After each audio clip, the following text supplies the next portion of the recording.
we begin tonight with the growing firestorm over the forum, the commander-in-chief test.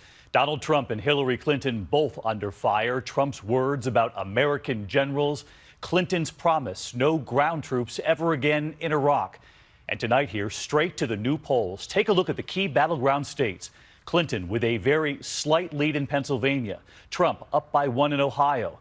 And in Florida tonight, they are both tied. All of the polls within the margin of error. This race is suddenly a dead heat, and both candidates facing heat. We begin with what Donald Trump said about the generals and ABC's Jonathan Karl.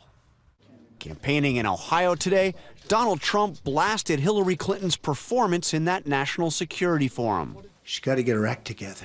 But Trump is now facing blowback over his statements, including his attack on America's senior military leadership. The generals have been reduced to rubble.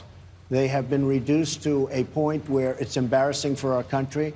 He even suggested he'd fire the top brass. Well, there'd probably be different generals, to be honest with you. But there are only so many generals. They come up through the ranks, serving presidents of both parties. Then there's what he said about his first classified national security briefing. And I was very, very surprised in almost every instance. And I could tell, I have pretty good with the body language, I could tell they were not happy. Our leaders did not follow what they were recommending. Candidates are expected to say nothing about what is, by definition, a confidential briefing. I think what he said was totally inappropriate and undisciplined. Trump also doubled down on the debunked claim that he opposed the Iraq war. I happened to hear Hillary Clinton say that I was not against the war in Iraq. I was totally against the war in Iraq. You can look at Esquire magazine from '04. You can look at before that. But 2004 was a year after the war started. Tonight, the Clinton campaign fired off this email. Donald Trump kicked off his evening by lying about his position on the Iraq war, and no one stopped to call him on it. There is only one known definitive statement from Trump before the war, and in it, he says he's in favor. Are you for invading Iraq? Yeah, I guess so. I wish it was.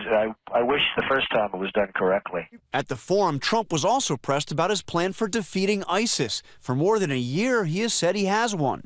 There is a method of defeating them quickly and effectively and having total victory. I don't want the enemy to know what I'm going to do. All I can tell you is that it is a foolproof way of winning. But recently, he said he'd ask his generals to come up with a plan. Is the plan you've been hiding this whole time asking someone else for their plan? No. But when I do come up with a plan that I like and that perhaps agrees with mine or maybe doesn't, I may love what the generals come back with. I will convene. But you have your own plan. I have a plan. If I win, I don't want to broadcast to the enemy exactly what my plan is. And finally, Trump raised eyebrows by again praising Russian leader Vladimir Putin. If he says great things about me, I'm going to say great things about him. He's been a leader far more than our president has been a leader.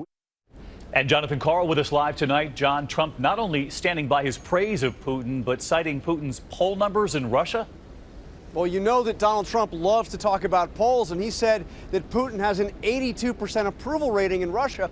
What he didn't mention is that Putin is essentially a dictator who maintains near total control over Russian mass media and is known to crack down on Russians who dare to challenge him, David.